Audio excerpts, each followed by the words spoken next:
Today I'm in the RV. You see I've got my handy dandy bins back here because I'm going to start, I just noticed, sorry, I'm so ADD. I just noticed we actually have a bunch of snacks in here still that I need to bring back into the house because we are needing to completely clear out this RV because you guys, we have something really exciting coming. We are going to be switching rigs, but I can't tell you about all of it yet. I'm dying. I really want to tell you guys that's going to come in a very soon to be released video. So make sure you subscribed. But in the meantime, we need to clear out this RV because we will be listing this for sale and we've got some exciting things about that too. So many exciting things. I know I'm being sort of cryptic.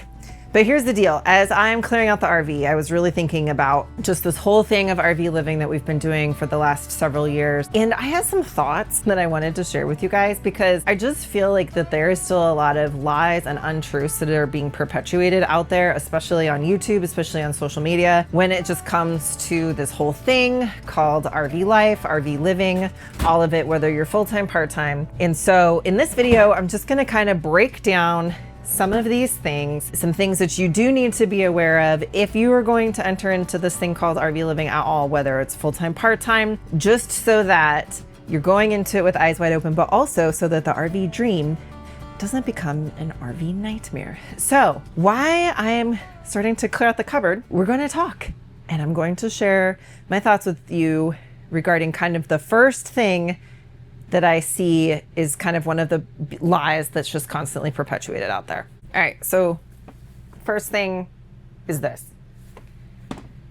The dream with RV life, it is going to change after year one, okay? Your first year, you're in, it's exciting, you're visiting all of these new places. I mean, it's like a dream come true, right? After that first year, the dream definitely starts to change because this whole thing called RV living and RV life really starts to, I'm not gonna say get old, but it just like a sense of reality starts to set in where you start to realize things like we have to figure out where we're gonna stay, like from month to month or from week to week, right? We have to figure out logistics when it comes to travel plans, when it comes to weather, when it comes to fuel prices that can just like fluctuate, right?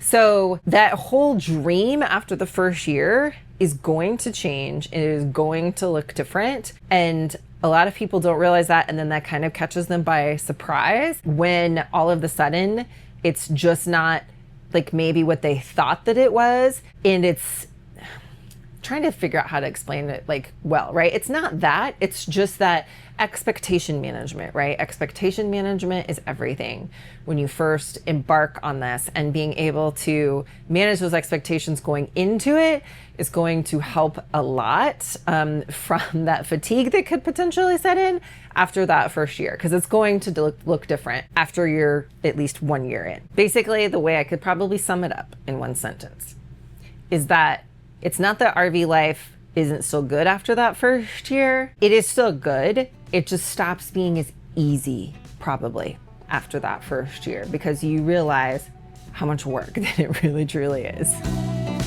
Number two thing is we clear out all of this stuff in the RV is that it costs way more than you think, okay? I'm sorry, but if you are thinking about getting into RVing because it's cheap, well, you should probably just think again, because that's kind of really just like one of the biggest lies that is out there is that RV life is so much cheaper than, you know, living in an apartment or than renting a house or then owning a house or, you know, any of that stuff. Let me tell you, that is absolutely not the case.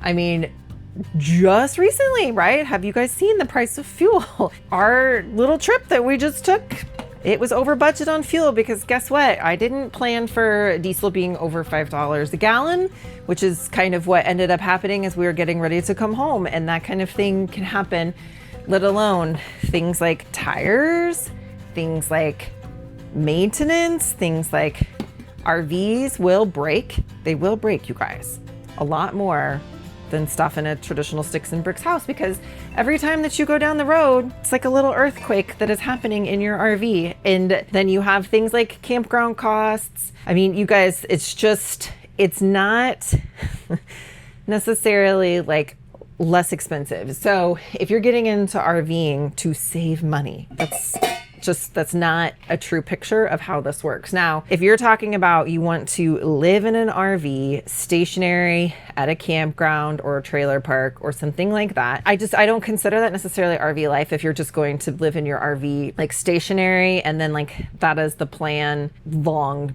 term, like you're not looking to get into this lifestyle to travel. I mean, that's a whole nother like topic for another day. But if you were wanting to, get into RV travel, RV camping, things like that, this isn't something that you're going to get in to save money. Let's just be honest. It could have saved a lot more money than we have if we didn't choose to RV. But of course, we went to RV, we went to get out there. As we always say, experiences over things, right? We do without a lot of things so that we have our financial resources to put towards RVing, because it does take a lot of financial resources to keep this whole RV travel thing going around the world. So apparently, to take these shelves apart, you need to find the Allen wrench that goes for this little screw. It's been at least a couple of months since I put these in, and so now I don't know where the little Allen wrench is. I'm gonna have to go find that to continue to take these apart. And then we're gonna keep chatting about this whole concept and thing about some of just those RV lies that are perpetuated out there. And here's the deal. There's probably one that I feel like just is the most glaringly like blatant thing that, to use an old phrase, just sticks in my craw. And I'm going to share that just a little bit later in the video. I think I found the tool for the job. These little things are so handy where you've got like all these different size Allen wrenches in here. I think this will work. I forgot about when I had to put these shelves in these cabinets. I think this is working. Yes, this is working. I actually, in this small cabinet here, I had to assemble them inside of the cabinet, basically just because they are adjustable, which is perfect because that's what I wanted. But with it being adjustable, it didn't fit like through the cabinet opening and then adjust out to be able to adjust it the way I want it. I don't know. That's kind of probably confusing. I'll just put the link to the video up above for when I put these in, if you want a better idea of what I'm talking about and how I had to work that whole deal. But needless to say, I'm keeping all of my organization stuff for the new RV, and I'm pretty excited about that. And then just a little sneak peek preview. I don't know if it's a preview, but something that Ben and I were talking about this last week when we were talking about the new rig that we're getting, because we know what we're getting. I know, we'll tell you soon. What we are getting has approximately a third less interior storage than this one does. So I'm going to have to get super creative with my organizational prowess and or hacks, mods. We've actually got some really fun ideas that we have talked about of some things that we can do to mod some of what will be there for storage. So you guys are definitely going to stay tuned. I'm really excited about like just possibilities of all of that, but I digress. We're not talking about that. We are talking about some of the lies that people start to believe or do believe about RV life and RV living. One thing that we've learned about just being intentional and things getting expensive is there are always ways to make it more affordable and more enjoyable. So one of the ways that we've done that is using our Harvest Host membership. Now, if you haven't heard about Harvest Host, it's a network of over 9,500 unique places that you can stay overnight in your RV, farms, wineries, breweries, museums, even a church parking lot that we stayed in once. And what we love is it's not just a place to park, it really can become part of just the whole experience of RV life. So one of our favorite stays was actually at Lane Southern Orchard in Georgia. It was just a really relaxed evening. The kids could play in the wide open space. Totally different than a quick overnight at a parking lot or like a Cracker Barrel. And a lot of hosts now offer extras like additional nights or hookups, and you can preview locations now and plan your route right on their map. Plus, members get access to campground discounts too. So if you want to check it out, you can use our link below or go to gratefulglamper.com/harvesthost and use code GLAMPER25 for 25% off for a limited time. After that, you can still save 20% with our code GLAMPER20. It's just one of those tools that we just feel really makes RV life a lot more like the adventure that you signed up for instead of, the alternative. So definitely check that out. And a huge thanks to Harvest Hosts for sponsoring this video. I actually like to keep a lot of extra things. So we have pretty much like a lot of extra clothes when we travel, because we do have the home base. We have to car ourselves any timers. It's really just clothes and food. And it's not even so much clothes, as you can see, because we keep some clothes in here. It's really just more food and then like any specific clothes that maybe we want to bring. A lot of people are like, okay, we are going to go full-time RV, so we are going to sell our house. We're going to sell everything, and then we're going to take that money and that equity that we got from the sale of our house, and we're going to go buy an RV or, a truck and trailer or whatever else. Here's the thing that you have to remember, okay, is that if that is what is done, you are trading an appreciating asset in your house, right? Traditionally, housing values go up over time, right? I'm talking long-term. I'm not talking like 6 months, a year, even 3 years, right? Long-term. Like for some of you that are out there that are like in the grandma and grandpa stage, you probably know and can testify to the fact that whatever you bought your house for in like the 50s and 60s, that same house now is worth way more than what you paid for it back then, right? Real estate, traditionally, is an appreciating asset unless that there's extenuating circumstances. And those are few and far between, right? That's the exception, not the rule. So when you trade that appreciating asset for a depreciating asset, you got to make sure that you are prepared for that hit financially, because that is a financial hit. You're changing that equity position. And you have to remember, an RV, a truck, a trailer, anything with tires or motors is going to go down in value. And so you just have to make sure that that is something that you understand. And then you also have to make sure that you essentially have a plan, because that's part of one of the other lies that we're going to get into in just a few minutes. But going back to the equity thing, I have some notes, because you guys didn't want to just talk out of, my... So I did some research on this. I'm going to consult my notes because I want you to understand that some of this research here. So depreciation on RVs, 30 to 40% in 5 years time. So if you put $100,000 into an RV, 40,000 of that is going to be gone in 3 to 5 years versus say $100,000 into real estate.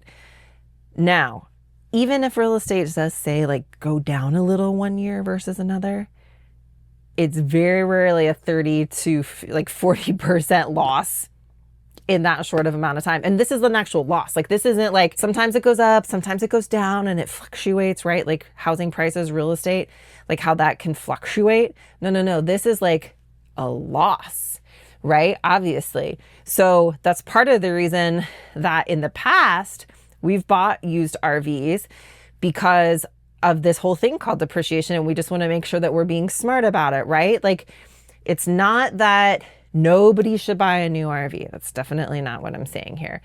But you just have to make sure that you are understanding and that you are calculating the cost of what that depreciation is going to run in the RV, so that you don't have this whole thing where you take out a loan or you put equity from a house into something and then you're losing that equity, right? When we were looking to purchase an RV, and this is the one that we ended up with, but when we were looking to purchase this RV, I actually reached out to several other people on Facebook Marketplace that had the type of floor plan that we were looking for, right?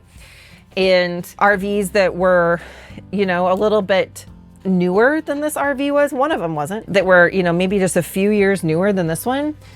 And here's kind of like the thing is that I reached out to some people that had RVs, and like what they had them listed for was way out of the ballpark of what they were like worth, right? Like I looked up the values of these things and they're not even close. So I messaged some of these people like that had their RVs listed on Facebook Marketplace or RV Trader, and I just basically said, would you be willing to entertain anything less? Like, are you firm on the price that you have this listed for? And several of them told me like, yes, and the reason that I am firm on the price, unfortunately, is because this is how much I owe. Well, I'm sorry, that's how much you owe. That's not what the RV's worth. And obviously a private buyer isn't going to want to pay more for something than what it's worth just because somebody else has a loan out on it for more than it's worth. Like, that's kind of the person that took out the loans issue, not the buyer's issue at that point. So like, that's just the thing that you have to understand when it comes to depreciation, is that especially if there's loans involved, you could put yourself in a really bad spot if something changes in the future. Life changes, health complications, family situations, things are going to change. Life is fluid. Nothing is permanent. Like Ben and I, our running joke is like, oh, that's our forever home, or that's our forever RV, because nothing is forever. Forever. You don't want to think of it that way. So when it comes to RVing, you have to think of it this way. This is a lifestyle expense, right? This isn't an investment. I mean, it is an investment in saving memories, right? But it's not a financial investment. It's a lifestyle expense because we're doing this because we want to invest in time.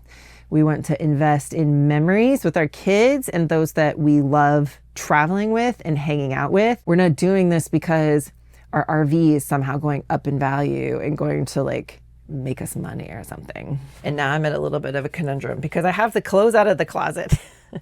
But I have filled up my bin. So now I'm like, do I switch to an IKEA bag? Oh my goodness. This is a lot more work switching rigs than I originally thought. So I think that IKEA bag, it is for the win. Let's talk about something. This is really like number 5 on the list. And that is, most people don't do this whole thing forever, okay? I don't even think that I have to tell you, but maybe I do. I don't know. Maybe some of you are new to the channel. If you're new to the channel, welcome. Like, you'll have to let me know in the comments, like, are you new to the channel? Have you been watching for a while? Do you watch RV content on YouTube regularly? All of that. Because here's the deal. Most people, even full-time RVers, right? They don't do this forever. Your average of people that end up RVing full-time is usually like 3 to 5 years before that people end up doing something different, whether that is they get a piece of land, they build a barn dominium for the RV, they get some sort of home base, they have a situation where they aren't having to be in an RV full time. That's what happens to most full-time RVers. Now, I know you guys are going to leave me a comment about, well, this person was the exception, or I've been on the road for 20 years and I have no plans of quitting. And that's great. There are some exceptions. Talking about by and large, right? The majority, the larger percentage of people. And that's even where we found ourselves. We didn't want to be on the road full time anymore. Our kids, right? Prioritizing our kids. They specifically came to us and they said, we want more of a traditional high school experience. We want to go to pep rallies. We want to go to prom. We want these traditional like rites of passage that most Americans get in their high school years. And we felt like that was important for them to be able to have those types of experiences in their high school years. Now, this is just a little story time here and me being like real and sharing some thoughts of how we've chosen to do this in our family. But one thing that we feel like in our family, we want to equip our kids for life in a traditional high school experience, right? You have the opportunity for teachers that you get along with, and you have the opportunity for teachers that you don't get along with. You have the opportunity for other students that you have to do group projects with that you get along with, and then you have the opportunity that you don't get along with everybody. And that is real world life. And really what we want to do as parents is we want to equip our kids to be able to go out in real life scenarios and be able to be equipped to handle those situations. So things like conflict resolution. How do we deal with people that maybe rub us the wrong way? Teachers, like, right? A boss. They could have a boss someday that just, they don't necessarily see eye to eye with, just like they don't always see eye to eye with every single teacher. And these types of situations and scenarios become teaching moments where we as parents can hopefully equip our children to be able to go out and be responsible adults in the real world in these types of scenarios. So for us, we felt like in their high school years that for our family, that homeschooling wasn't necessarily something that we felt, and you guys are gonna have to pardon me because I just keep getting more and more stuff out of cabinets. For their high school years, that it just wasn't something that we wanted them to be homeschooled, because we wanted them to be able to have growth opportunities, right? And to be able to have to push through adversity sometimes. And those types of scenarios give them an opportunity for those growth opportunities. So that meant we had to change how we live this thing called RV life. And we do still travel a lot, you guys. We're traveling during their school breaks. We're traveling on extended weekends. We're traveling during the summer months as we can, in between all of the things. But you have to remember, if you choose to do this thing or you're looking at full-time RV life, it is not going to be something that most likely this is what you're going to do now for the rest of your life. There will probably be an end point. Always want to start with the end in mind, right? And just be thinking about, what does that particular exit strategy look like? And again, like we talked about before with the whole equity position, right? You don't want to necessarily maybe take all of the equity out of a home and then you put it into something and then you're ready to come off of the road and now you're kind of like in a backwards scenario, right? Where you can't get back into a home if you wanted to. So lots of things to consider. And these are all things that nobody out there is hardly talking about. I feel like we're kind of like the de-influencers sometimes because we try to present a real situation in a real scenario. So anyway, just remember, this isn't going to probably last. And when I say this, like RV life, right? Forever. And then here's the other thing. There's one more thing I kind of wanted to say about that whole situation, right? With full-time RV versus part-time RV, anytime RV, all of that kind of thing, right? It's my husband's Florida man hat. I feel like that there's kind of been this stigma that I've kind of been seeing, mainly social media circles, right? Like you have to remember, this is where we live a lot, is in social media circles, because, we're making videos, we're sharing our lives on social media and YouTube and things like that. But I feel like that there's been this kind of stigma where you have those that are full-time and then those that aren't. And you have this thing of those that are full-time are looking down on those that aren't. Or probably a good example of this, we were at a campground one time and some people came up to us that, were like, hey, we love your videos, we watch your channel. The first thing they said, well, we're not full-time. It was something to be ashamed of. And here's the deal, guys. The RV community is the RV community. Here we are. Hope we're not late. No! Well, Bob said we were invited. Of course you were. Then here we are. It shouldn't matter. Are you full-time? Are you part-time? Are you anytime? It's just let's band together as a community and not worry about who's full-time, who's part-time, who's this, who's that, right? We all can learn from each other. We all have tips and tricks we can share with each other. I guarantee you, I remember the very first time that we got our very first RV. We were in a Walmart parking lot and Ben had the little hood thing open. It was a Class A gas engine. And he had the little hood thing open because he was adding washer fluid, you guys. There wasn't anything wrong with the RV. He was just adding washer fluid. But somebody else that had an RV in the parking lot sees him with the hood open and they come over and they're like, hey man, do you need help with anything? Because that is what the RV community does for each other. Everybody wraps their arms around everybody else. And it doesn't matter really at the end of the day in those types of scenarios. Nobody's worried about, well, is that a full-time RV or a part-time RV? That's not a question. I just feel like that needs to be something where that's moved past, right? It doesn't really matter. We're all human beings, first of all, sharing in the human experience. Two, we all have a love for RVing, whether that's weekend warriors or whether that's full-time RV life.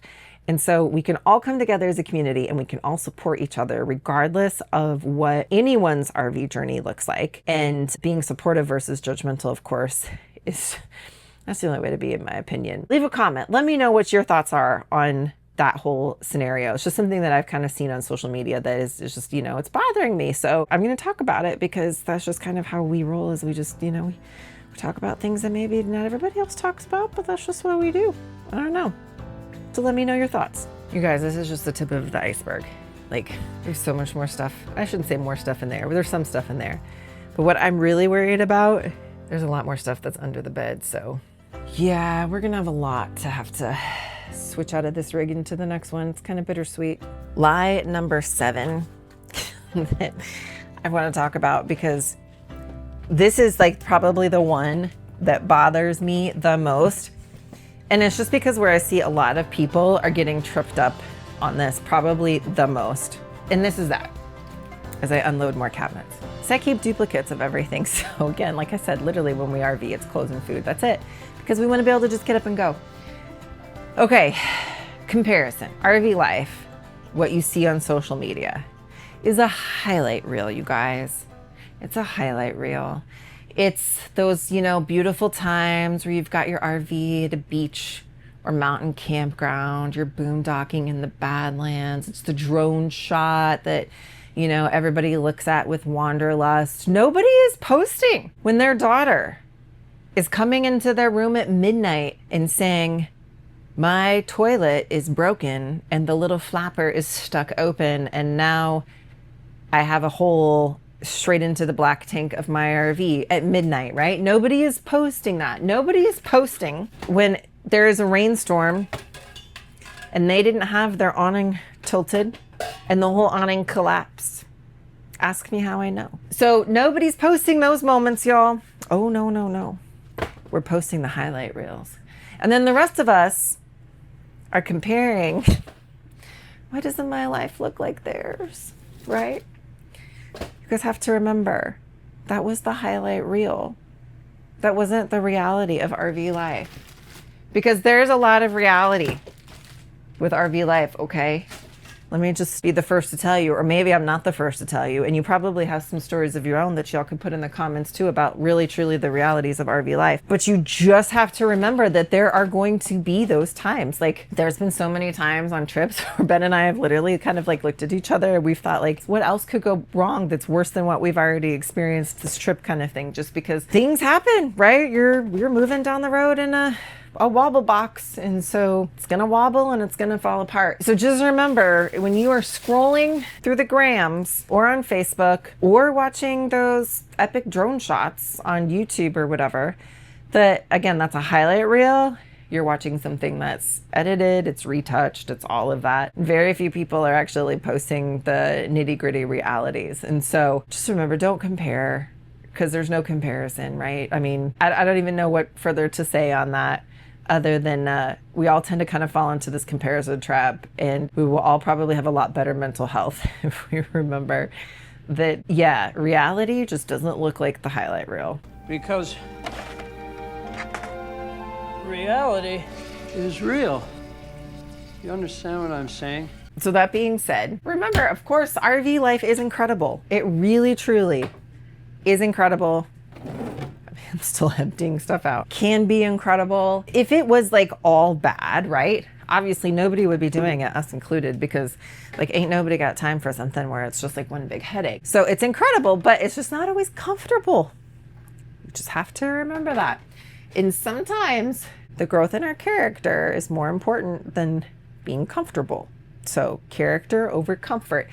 Something that we all can definitely remember and take away. So you'll have to let me know what your thoughts are on this subject. If you feel like that when it comes to social media, if most, I even hate to use the word influencers, because I really, truly am not here to influence anybody. I'm just here to share my story and hopefully share some things. And the fact that I would like for people to learn from our mistakes. I guess that's really the biggest reason that we share, is just because we're hoping that some of you guys can learn some of the things that we wish that somebody would have taught us, that somebody would have shown or whatever, so that we would have learned it sooner. So let me know what you think as far as other people that are out there, influencers, whatever you want to call them, us. I mean, social media influencers. Okay. Are there more things that are portrayed that are probably kind of lies about RV life? Or is it pretty factual? Is it pretty truthful? Is it pretty fair? Like comparison of like the good versus the bad? You guys let me know what you think in the comments below. And in the meantime, I'm gonna keep working on all of this stuff. We've got a few more repairs to do before that we can get this thing sold. Shocking, I know. That's coming up in the next video, so make sure that you're subscribed. And then of course, you guys, now the ball is finally rolling. Some things are finally in motion. Paperwork has been signed. So we can start moving forward with confidence, knowing that things are going to really start happening here in the next couple of weeks. Really excited to share more with you guys on that. So in the meantime, leave me a comment and we'll see you in the next one.